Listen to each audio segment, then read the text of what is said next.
भजन संहिता 91 से 20 सबसे आश्चर्यजनक सबक। क्या आप भजन 91 से सबक सीख सकते हैं? क्या आप सीखना चाहते हैं? आप भजन 91 को समझने के लिए इस अंतिम मार्गदर्शिका को बेहतर ढंग से सुने। भजन संहिता 91 की व्याख्या। अब तक के सबसे सुंदर लिखित और लोकप्रिय भजनों में से एक है। यह अपने लोगों के लिए परमेश्वर की अचूक और शक्तिशाली सुरक्षा के बारे में एक भजन है। भजन संहिता 91 हमें यह बताने का परमेश्वर का तरीका है कि जो कोई उसके पास दौड़ता है और उसकी दिव्य सुरक्षा चाहता है, वह विपत्ति और विनाश से बच जाएगा। हालांकि कुछ लोगों ने गलती से सोचा था कि भजन 91 की शिक्षा ईश्वर की एक बिना शर्त वादा है। इस भजन को एक प्रमाण के रूप में उपयोग करती है कि जब तक हम अपने निर्माता के करीब रहेंगे, जीवन सुचारू रूप से चलेगा। इस तरह की सोच का प्रचार अक्सर पादरियों और प्रचारकों द्वारा किया जाता है, जो झूठी और भ्रामक समृद्धि का सुसमाचार हैं और सच्चाई से दूर हैं। यहोवा ने सुरक्षा का वादा किया है, लेकिन इसका मतलब यह नहीं है कि हम अब और पीड़ित नहीं होंगे। मैं चाहता हूं कि हम भजन 91 के संदेश को गहराई से देखें। मैं प्रत्येक शब्द, पद और वाक्य को तोड़ना चाहता हूं ताकि आपको हमारे जीवन में परमेश्वर की योजना और उद्देश्य की अधिक उचित समझ मिल सके। आइए हम भजन संहिता 91 का अध्ययन करें। यह एक लंबी व्याख्या हो सकती है, लेकिन मैं आपको आश्वस्त कर सकता हूं, यह आपके समय के लायक होगा। क्या आप तैयार हैं? शुरू करते हैं। सबक 1, परमेश्वर के साथ रहने का प्रयास करें। भजन संहिता 91 इस कथन के साथ प्रारंभ होता है। वज 1, वह जो परमप्रधान के गुप्त स्थान में निवास करता है, सर्वशक्तिमान की छाया में रहेंगे।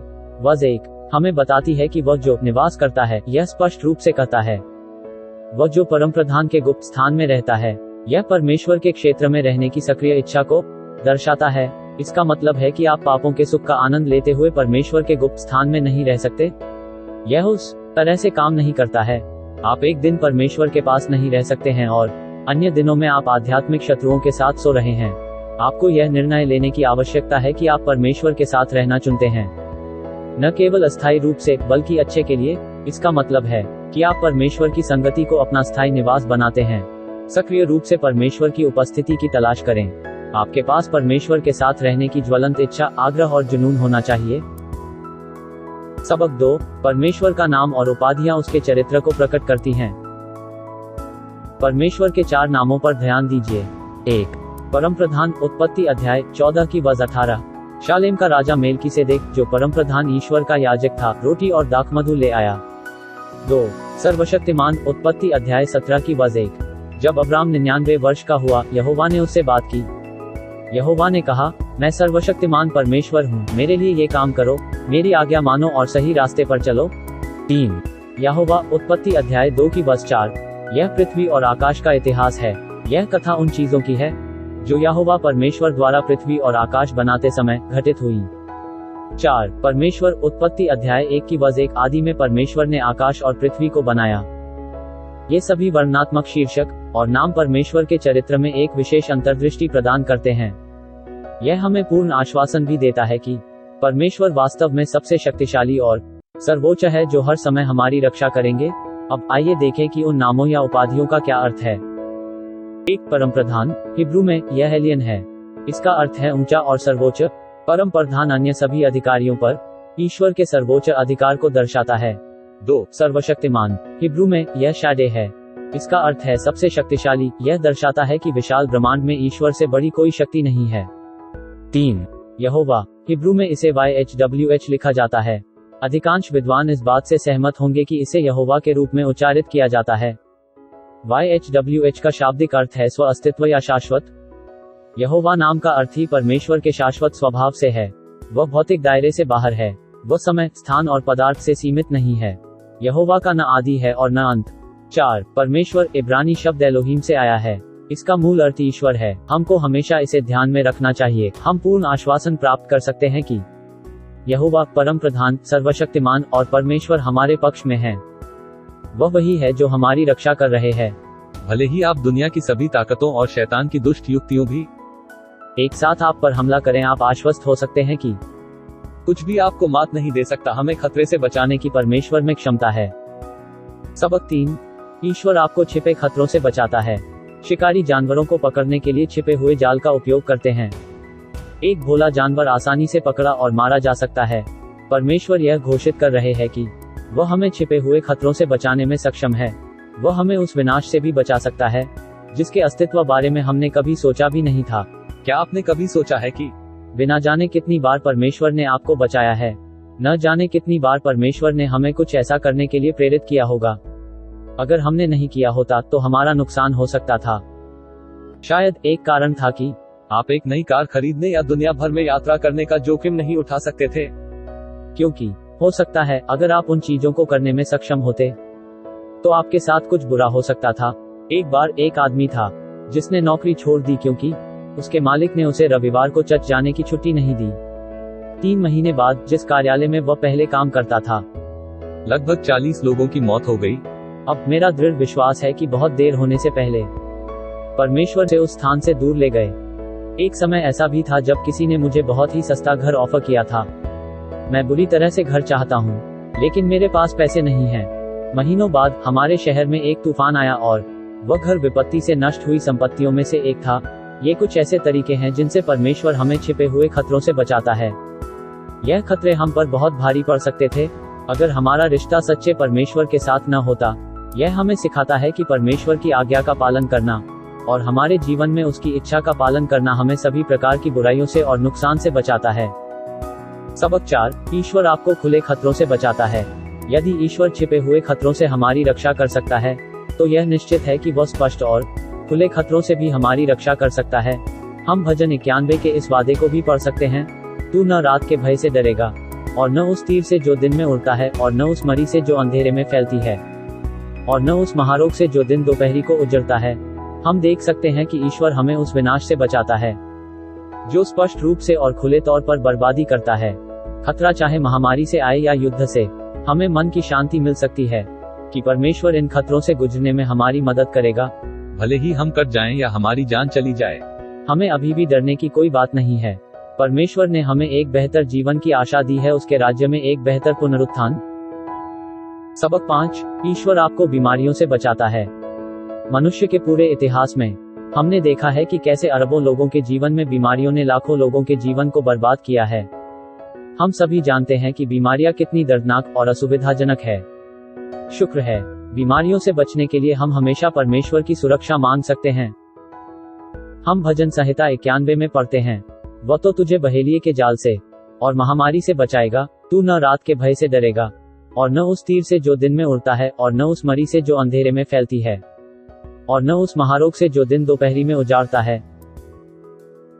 ईश्वर आपको केवल बीमारियों से ही नहीं बल्कि खतरनाक महामारी से भी बचाएगा। यह उन बीमारियों और महामारियों को संदर्भित करता है जिन्होंने सदियों से राष्ट्रों को अपंग बना दिया है। महामारी आपके चारों ओर फैल सकती है, लेकिन यह आपके पास कभी नहीं आएगी। इन रोगों पर ईश्वर की शक्ति है और आप इसके घातक प्रभाव देख सकते हैं, लेकिन यह आपको नुकसान नहीं पहुंचाएगी। भजन संहिता 91 उस महामारी के बारे में भी बात करता है जो अंधेरे में चलती है। इसका मतलब यह नहीं है कि ये महामारी केवल रात में होती है, बल्कि यह अंधेरे की तरह काम करती है। आप इसे देख नहीं सकते हैं और न ही इसकी प्रगति को जान सकते हैं। यह बिना किसी चेतावनी के चोर की तरह हमला करती है। अचानक लोग बीमार हो जाते हैं या मर जाते हैं। अंधेरे में चलने वाली महामारी उस समय की याद दिलाती है जब मृत्यु के दूत ने मिस्र का दौरा किया और पहलौए बेटे की जान ले ली। परमेश्वर ने अपने लोगों की रक्षा की, जबकि मिस्र में बड़ा कोलाहल मच गया, क्योंकि ऐसा कोई घर नहीं जिसमें एक भी मरा न हो। अध्याय 12 की 30। यह वादा कि धर्मी लोग महामारी से प्रभावित नहीं होंगे को निरपेक्ष नहीं समझा जाना चाहिए। ऐसे धर्मी लोग भी हैं जो बीमारियों से पीड़ित थे, क्योंकि मनुष्यों के लिए एक बार मरना नियत है। इब्रानियों अध्याय 9 की 27। हमें यह महसूस करने की आवश्यकता है कि परमेश्वर अपने लोगों की रक्षा करने का एक तरीका उन्हें सही आज्ञा देना है। परमेश्वर हमसे अपेक्षा करते हैं कि हम अपने शरीर की देखभाल करें, स्वच्छ वातावरण बनाए रखें और एक स्वस्थ जीवन शैली जिएं। जो लोग परमेश्वर की आज्ञाओं का पालन नहीं करते हैं, वे सबसे अधिक संभावना है कि वे बीमारियों के शिकार होंगे। आप परमेश्वर से बीमारी से बचाने के लिए नहीं कह सकते जब आप स्वयं नींद की कमी, धूम्रपान, मद्यपान, अशुद्ध भोजन खाने और अन्य विनाशकारी व्यवहारों से अपने शरीर को नष्ट कर देते हैं। इस संदेश के पहले वर्ष की तरह आपको सक्रिय रूप से परमेश्वर की उपस्थिति की तलाश करने की आवश्यकता है और उसका एक हिस्सा उसकी आज्ञाओं का पालन करना है। सबक 6, परमेश्वर आपको भय से बचाता है। यहाँ विचार के लिए एक भोजन है। परमेश्वर न केवल आपको बुराई से बचाएगा बल्कि बुराई के भय से भी बचाएगा। भय विश्वास का शत्रु है। यह एक ईसाई को शक्तिहीन बना देता है, यह प्रेरणाहीन कर सकता है और यहाँ तक कि परमेश्वर के साथ हमारे संबंध को नष्ट कर देते हैं। इसमें कोई शक नहीं। डर बहुत विनाशकारी हो सकता है। शुक्र है, परमेश्वर यहाँ आपको डर से बचाने के लिए हैं। युद्ध की अफवाहों, लाखों लोगों की जान लेने वाली बीमारियों और आपके दुश्मन से आने वाली धमकियों के बारे में सुनकर बहुत डर लग सकता है। हम सभी इन खतरों के संपर्क में हमेशा रहते हैं। परमेश्वर के वादे के लिए शुक्र है। तू न रात के भय से डरेगा और न उस तीर से जो दिन में उड़ता है और न उस मरी से जो अंधेरे में फैलती है और न उस महारोग से जो दिन दोपहरी में उजाड़ता है। दिन का जो भी समय हो, रात हो या दोपहर, परमेश्वर हमारी रक्षा करेंगे। चाहे हम रात को सोने के लिए लेट जाएं या सूरज के नीचे चलो, परमेश्वर की छाया हमेशा हमारे साथ रहेगी, हमें हर प्रकार के खतरे से बचाएगी। सबक 7, परमेश्वर शत्रुओं से बचाता है। भजन संहिता 91 हमें बताता है, जो परमप्रधान के छाए हुए स्थान में बैठा रहे वह सर्वशक्तिमान की छाया में ठिकाना पाएगा। वह तुझे अपने पंखों की आड़ में ले लेगा और तू उसके परों के नीचे शरण पाएगा। उसकी सच्चाई तेरे लिए ढाल और झिल्म ठहरेगी। मैं कहूंगा कि यह परमेश्वर के सबसे सुकून देने वाले वादों में से एक है। उसने वादा किया है कि वह न केवल भौतिक शत्रुओं से बल्कि आध्यात्मिक शत्रुओं से भी हमारी रक्षा करेंगे। परमेश्वर हमें अपनी छाया और अपने पंखों से ढक लेता है कि हमारे शत्रु हमें देख न सके। उसने हमें अपने गुप्त स्थान में छिपा दिया है, जहां उसकी अनुमति के बिना कोई भी निकट नहीं जा सकता। इसके अलावा परमेश्वर हमारा शरण स्थान है। जब सब कुछ बिखर रहा है तो हमें विश्वास और आशा है कि हम हमेशा परमेश्वर के पास दौड़ सकते हैं और शरण ले सकते हैं। उन्हें अपना आश्रय बनाएं। यदि आप उन लोगों में से हैं जो युद्धग्रस्त भूमि से भाग रहे हैं, तो आप जानते होंगे कि शरण की तलाश करना कैसा होता है। इसलिए इन लोगों को शरणार्थी कहा जाता है। कल्पना करो कि आप रात को सो नहीं सकते क्योंकि कभी भी आपके घर में बम गिर सकता है। दिन में आप कहीं भी जाने के लिए स्वतंत्र नहीं है क्योंकि आप डरते हैं कि एक गोली आपको कभी भी मार सकती है। क्या यह सुकून की बात नहीं है कि खतरे के समय में हम परमेश्वर के गुप्त स्थान की तलाश कर सकते हैं और इन सभी विपत्तियों से सुरक्षित रह सकते हैं। शुक्र है, हमारे पास परमेश्वर की उपस्थिति में शरण है। जब हमारे शत्रु हम पर आक्रमण करेंगे, तब परमेश्वर हमारी ढाल और कवच होगा। वह हमारे शत्रुओं को हमें हानि नहीं पहुंचाने देगा। सबक 8, परमेश्वर आराम देते हैं। क्या आप कल्पना कर सकते हैं कि पृथ्वी पर मौजूद सबसे बड़ा और सर्वोच्च अधिकार आपका समर्थन कर रहा है? क्या आप कल्पना कर सकते हैं कि ब्रह्मांड में सर्वोच्च और सबसे शक्तिशाली ईश्वर आपका व्यक्तिगत अंगरक्षक है? इस विचार के साथ एक जबरदस्त आराम है जिसका हम सभी आनंद उठा सकते हैं, यह जानते हुए कि परमेश्वर आपके अंदर जाने और बाहर जाने में आपकी रक्षा करते हैं। आप खुशी और आराम से भरे रहें। सबक 9, परमेश्वर शांति देते हैं। आज ऐसे बहुत से लोग हैं जिनके पास मन की शांति नहीं है। लोग अमीर हो सकते हैं लेकिन वे रात को सो नहीं सकते। लोग गरीब हो सकते हैं लेकिन अपने जीवन के लिए भाग रहे हैं। वे युवा या बूढ़े हो सकते हैं लेकिन चिंतित हैं कि भविष्य क्या ला सकता है। शुक्र है, परमेश्वर उन लोगों के लिए शांति लाता है जो अपने जीवन में उसे ढूंढते हैं। परमेश्वर के आराम के साथ अंदरूनी शांति का होना अनिवार्य है। यह केवल बाहर से शांति नहीं है, क्योंकि आप उन्हें नियंत्रित नहीं कर सकते हैं, बल्कि एक शांति है जो इस समझ से निकलती है कि परमेश्वर आपके साथ है। परमेश्वर की सुरक्षा आपके जीवन में शांति लाती है। लोग परेशानी से भर सकते हैं, लेकिन जब आप परमेश्वर पर भरोसा करते हैं, तो आप उस प्रकार की शांति का अनुभव कर सकते हैं जो आपको किसी स्रोत से नहीं मिलेगी। यीशु मसीह ने स्वयं कहा, मैं तुझे शांति देता हूँ, मैं तुझे अपनी शांति देता हूँ। वैसा नहीं जैसा संसार देता है मैं तुम्हें देता हूँ। न तेरा मन व्याकुल हो, न वो डरे। यूहन्ना अध्याय 14 की वर्ष 7। हो सकता है आपको अपने जीवन में आवश्यक शांति प्राप्त करने में परेशानी हो सकता है कि आपने किताबें पढ़कर, ध्यान कक्षाओं में भाग लेकर, किसी मनोवैज्ञानिक से बात करके या किसी मेंटर को हायर करके इसकी तलाश की हो। हाँ, यह आपको शांति दे सकता है, लेकिन यह उस प्रकार की शांति की बराबरी नहीं करेगी जो आपको परमेश्वर से मिलती है। सबक 10, परमेश्वर हमारी रक्षा के लिए अपने स्वर्गदूतों को भेजते हैं। परमेश्वर हमारे रक्षक होने के लिए काफी हैं, हालांकि वह अपने स्वर्गदूतों को भी हमारी रक्षा करने की आज्ञा देते हैं। वर्ष 11, क्योंकि वह अपने दूतों को तेरे निमित्त आज्ञा देगा कि जहाँ कहीं तू जाए वह तेरी रक्षा करेंगे। इसका शाब्दिक अर्थ है, परमेश्वर अपने स्वर्गदूतों को निर्देश देता है कि वे हमारे सब मार्गों में हमारे करीबी बनाए रखें। भले ही कोई आसन खतरा न हो, हम निश्चित हो सकते हैं कि स्वर्गदूत हमारे पास ही हैं। यह प्रतिज्ञा कलीसिया और विश्वासी पर लागू होती है। जब हम सोएंगे और जब हम अपने रास्ते जाएंगे, तब स्वर्गदूत हमारे साथ रहेंगे। बस 12, वे तुझको हाथों हाथ उठा लेंगे, ऐसा न हो कि तेरे पांवों में पत्थर से ठेस लगे। देवदूत शक्तिशाली और देखभाल करने वाले होते हैं। वे हमें खतरे से बाहर निकालने के लिए काफी मजबूत हैं और एक माँ की तरह कोमल हैं, जैसे एक माँ अपने छोटे बच्चे को गोद में उठाती है। इन स्वर्गदूतों के बिना हमारे लिए अपना पांव पत्थर से मारना आसान होगा। वे हमें सुरक्षित रूप से हमारे मार्गों पर चलने और विनाश और पाप के लिए ठोकर खाने से बचने में मदद करते हैं। सबक 11। शैतान पवित्र शास्त्रों के वचनों की गलत व्याख्या करता है। हम मत्ती 4 से परिचित हैं, जहां शैतान ने यीशु मसीह की परीक्षा ली थी। यीशु से पाप करवाने के अपने प्रयास में उसने अपनी बुरी योजना के लिए भजन 91 के एक हिस्से का इस्तेमाल किया। शैतान ने कहा, यदि तुम परमेश्वर के पुत्र हो तो अपने आप को नीचे गिरा दो। इसके लिए शास्त्र में लिखा है, क्योंकि वह अपने दूतों को तेरे निमित्त आज्ञा देगा कि जहां कहीं तू जाए वह तेरी रक्षा करेंगे। वे तुझको हाथों हाथ उठा लेंगे, ऐसा न हो कि तेरे पांवों में पत्थर से ठेस लगे। मत्ती अध्याय 4 की वर्ष 6। इसमें कोई शक नहीं है, विश्वासियों को धोखा देने के लिए शैतान शास्त्रों का उपयोग कर सकता है। ठीक उसी तरह जैसे आज बहुत से झूठे प्रचारक परमेश्वर के वचन का उपयोग लाभ उठाने के लिए करते हैं। शैतान इतना चालाक है कि वह शास्त्रों को उद्धृत करता है। शुक्र है, यीशु उससे बेहतर है। हम मसीह की प्रतिक्रिया पढ़ते हैं। फिर से लिखा है, तू अपने परमेश्वर यहोवा की परीक्षा न करना। मत्ती अध्याय 4 की वर्ष 7। यीशु यहाँ हमें एक महत्वपूर्ण सबक सिखा रहे हैं।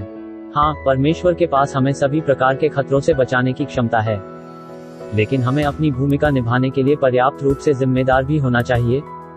हम यह उम्मीद नहीं कर सकते कि हर बार जब हम खुद को मुसीबत में डालते हैं तो परमेश्वर हमें बचा लेंगे। हम यह उम्मीद नहीं कर सकते कि हमको शैतान के फंदों का पता होना चाहिए। सबक 12। परमेश्वर के समर्थ से हम शैतान को हरा सकते हैं। पहला पत्रस अध्याय 5 की वर्ष 8। हमारा शत्रु शैतान गरजते हुए सिंह की नाई इस खोज में रहता है कि किसको फाड़ खाए। प्रकाशित वाक्य अध्याय 12 की वर्ष 9। शैतान की तुलना एक विशालकाय अजगर से भी की गई है। शैतान इतना खतरनाक है कि हम परमेश्वर की सहायता के बिना उस पर विजय प्राप्त नहीं कर सकते। यह सोचना बहुत बड़ी भूल होगी कि हम इसे अपने दम पर कर सकते हैं। हमें परमेश्वर की सहायता और सुरक्षा की आवश्यकता है। भजन संहिता अध्याय 91 की वर्ष 13। तू सिंह और नाग को लताड़ेगा, तू जवान सिंह और अजगर को अपने पैरों तले कुचलेगा। परमेश्वर हमें यहाँ दिखा रहा है कि उसके लिए कुछ भी असंभव नहीं है, यहाँ तक कि शैतान को भी हराना है जो शेर और सांप के समान है। हम शैतान, शेर और सर्प को कुचलेंगे, जिसका अर्थ है कि हम उससे ऊपर और श्रेष्ठ हैं। हम अपने शारीरिक और आत्मिक शत्रु पर पूर्ण विजय पाते हुए उनको पैरों के नीचे रौंदेंगे। यह सब ईश्वर की सहायता से संभव है। सबक 13। सत्य हमारी रक्षा करेगा। हम पढ़ते हैं, उसकी सच्चाई तेरे लिए ढाल और कवच ठहरेगी। आप शायद सोचें, सत्य का परमेश्वर की सुरक्षा से क्या लेना देना है? इसे ढाल और कवच के रूप में क्यों माना जाता है? परमेश्वर के वचन और उसकी सच्चाई को जानने से हम उसकी सुरक्षा प्राप्त कर सकते हैं। बाइबल जो कहती है उसका पालन करने से हम नुकसान से सुरक्षित रहते हैं। बाइबल एक उपयोगकर्ता पुस्तिका है जिसमें जीवन के सभी महानतम निर्देश हैं कि इस जीवन को पूरी तरह से कैसे जिया जाए। परमेश्वर के प्रेरित और जीवित वचन का पालन करने से हमें नुकसान के रास्ते से दूर रखा जाता है। यहोवा ने भोजन का कानून दिया है। बाइबल में उसने यह बताया कि क्या भोजन के रूप में स्वीकार्य है और कौन सा नहीं। जब हम ईश्वर के खाद्य नियम का पालन करते हैं तो हमें बीमारियों और शारीरिक बीमारियों से दूर रखा जाता है। इसकी तुलना उन लोगों से करें जो हर तरह का अशुद्ध मांस खाते हैं। वे गंभीर चिकित्सा स्थितियों का सामना कर रहे हैं। इसके अलावा परमेश्वर के सत्य को समझने से हमें बेहतर निर्णय लेने की बुद्धि मिलती है। ईश्वरीय बुद्धि प्राप्त करने से हम खतरनाक परिस्थितियों से दूर रह सकते हैं। सबक 14। हमें परमेश्वर पर भरोसा करना चाहिए। हम भजन संहिता 91 में पढ़ते हैं, मैं यहोवा के विषय में कहूंगा, वह मेरा शरणस्थान और मेरा गढ़ है। वह मेरे परमेश्वर है, मैं उस पर भरोसा रखूंगा। अफसोस की बात है कि हम लोगों के जीवन में अक्सर ऐसा अभ्यास नहीं देखते हैं। परमेश्वर पर भरोसा करने के बजाय हमें खुद पर भरोसा था, हमारी सरकार, हमारे मालिक, हमारे काम, धन और भौतिक संपत्ति। कहना दुखद है, ये सभी सांसारिक सामग्री आपको खतरे के समय सुरक्षा नहीं देगी। भले ही आप दुनिया की सारी दौलत को मिला दें, फिर भी आप अपने आप को आसन मौत से नहीं बचा पाएंगे। यहाँ पृथ्वी पर सभी चीजों पर केवल परमेश्वर का अधिकार है।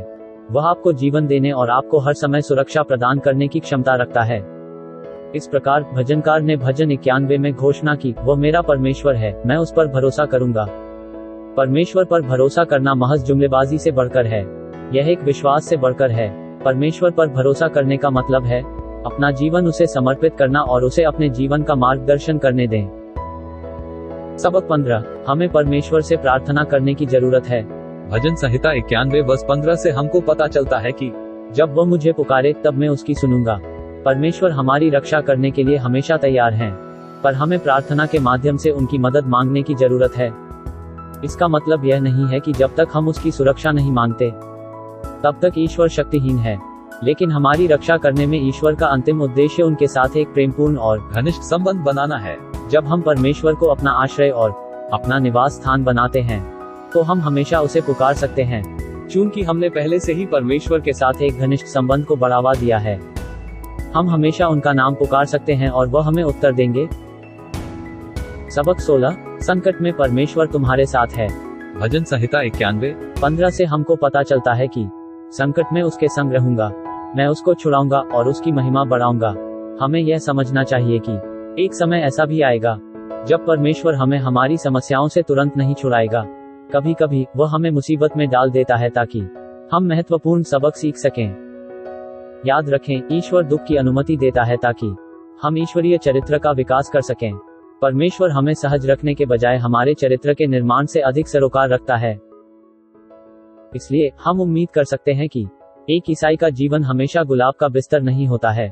हमें उम्मीद करनी चाहिए कि दुख और कठिनाइयां हमारे रास्ते में आ सकती हैं, लेकिन हमें इस बात से दिलासा मिल सकता है कि परमेश्वर मुश्किल में हमारे साथ रहेगा। हो सकता है कि वह हमें खतरे से न छुड़ाए, लेकिन वह हमारे लिए रहेगा। जब हम संकट में होंगे तब परमेश्वर हमसे दूर नहीं रहेगा, वह बल्कि हमारे करीब है। कभी कभी बचने का एकमात्र तरीका केवल हमारी परीक्षाओं को सहना ही होता है। उस समय आप शक्ति और साहस देने के लिए परमेश्वर पर भरोसा कर सकते हैं। सबक 17, हमें परमेश्वर से प्रेम करने की आवश्यकता है। भजन संहिता 91 की वर्ष 14 में, उसने जो मुझसे स्नेह किया है इसलिए मैं उसको छुड़ाऊंगा।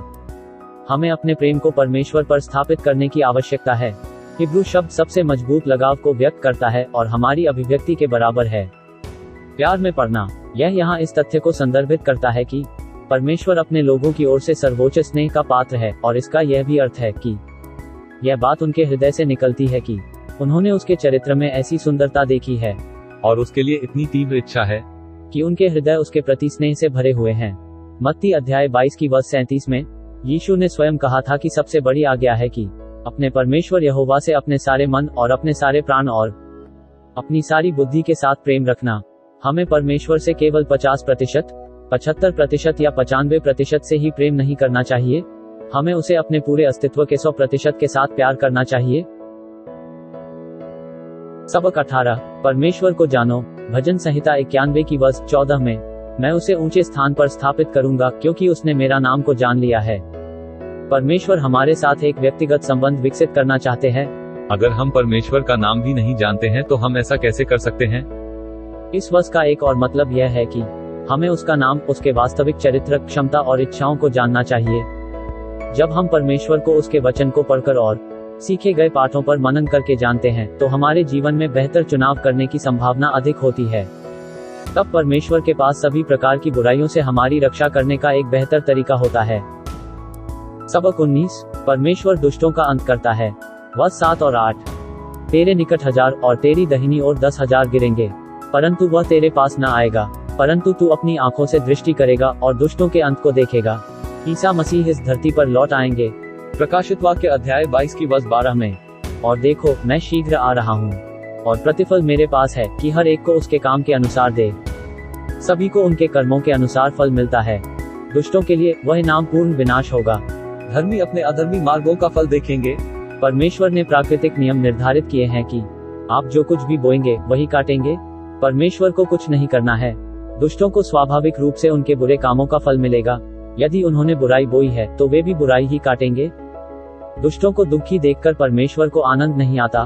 वास्तव में परमेश्वर नहीं चाहता कि कोई नाश हो, परंतु यह कि सबको मन फिराव का अवसर मिले। दुष्टों का प्रतिफल क्या है? भजन 91 हमें बताता है कि वे गिरेंगे और नष्ट हो जाएंगे। यदि वे पश्चाताप नहीं करते हैं तो वे अंततः नष्ट हो जाएंगे। सबक 20। परमेश्वर धर्मियों को प्रतिफल देता है। जो लोग परमेश्वर को अपना शरण स्थान चुनते हैं, जो परमेश्वर के गुप्त स्थान में रहना पसंद करते हैं, उन्हें उनका प्रतिफल मिलेगा। बाइबल हमें बताती है, मैं उसे दीर्घायु से तृप्त करूंगा और अपने किए हुए उद्धार का दर्शन दिखाऊंगा। ईश्वर नेक को लंबी उम्र देते हैं। धर्मी एक परिपक्व उम्र तक पहुंचते हैं और ईश्वर द्वारा दिए गए उद्देश्य को पूरा करते हैं। मैं इस तथ्य को दूर नहीं करता कि कुछ धर्मी पुरुषों और यहाँ तक कि पुराने समय में परमेश्वर के अधिकांश सेवकों की अकाल मृत्यु हुई। हालांकि उनके लिए उनका जीवन उस मिशन को पूरा करने के लिए काफी लंबा रहा है जिसके लिए वे पृथ्वी पर भेजे गए थे। परमेश्वर की कृपा से ये लोग विचार करेंगे कि परमेश्वर के लिए मरना बेहतर है कि वे उससे अलग जीवन जिएं। परमेश्वर धर्मी को ऊंचा करेगा और उसका आदर करेगा। परमेश्वर उसे ऊंचे स्थान पर, तूफानी भूमि के ऊपर, जहां दुष्ट उस तक नहीं पहुंच सकते, रखेंगे। ईश्वर उनका सम्मान करता है जो उसका सम्मान करते हैं और श्रेय देते हैं जिन्हें श्रेय दिया जाता है। अंततः धर्मी लोगों को परमेश्वर के पुत्र और पुत्रियां कहलाने और परमेश्वर के दिव्य परिवार का हिस्सा बनने का सौभाग्य प्राप्त होगा। तब वे परमेश्वर के राजा और याजक होंगे और उसके राज्य में राज्य करेंगे। प्रकाशित वाक्य अध्याय 5 की वर्ष 10। ये कुछ बेहतरीन सबक हैं जो हम भजन 91 से सीख सकते हैं। वास्तव में भजन संहिता 91 अपने लोगों के लिए परमेश्वर के प्रेम की एक सुंदर और शक्तिशाली गवाही है। वह पूरे ब्रह्मांड में सर्वोच्च अधिकारी है। वह मनुष्यों को हर प्रकार की बुराई से बचाने के लिए तैयार है। ईसाइयों के रूप में हम आश्वस्त हो सकते हैं कि हम उसकी आज्ञाओं का पालन कर रहे हैं और यह उसकी योजना के अनुसार है। तब तक परमेश्वर हमारी रक्षा करेगा। मैं भजन संहिता के 91वें अध्याय के इन 20 सबकों के साथ आशा करता हूँ आपको इस बात की गहरी समझ होगी परमेश्वर हम तक कैसे पहुँचते हैं और कैसे दिव्य सुरक्षा प्रदान करते हैं। वह स्वेच्छा से मानव पर अनुग्रह करते हैं। क्या हम हमेशा के लिए परमेश्वर के साथ रहना चाहते हैं और उसे अपना आश्रय, रक्षक और अंततः उद्धारकर्ता बनाना चाहते हैं?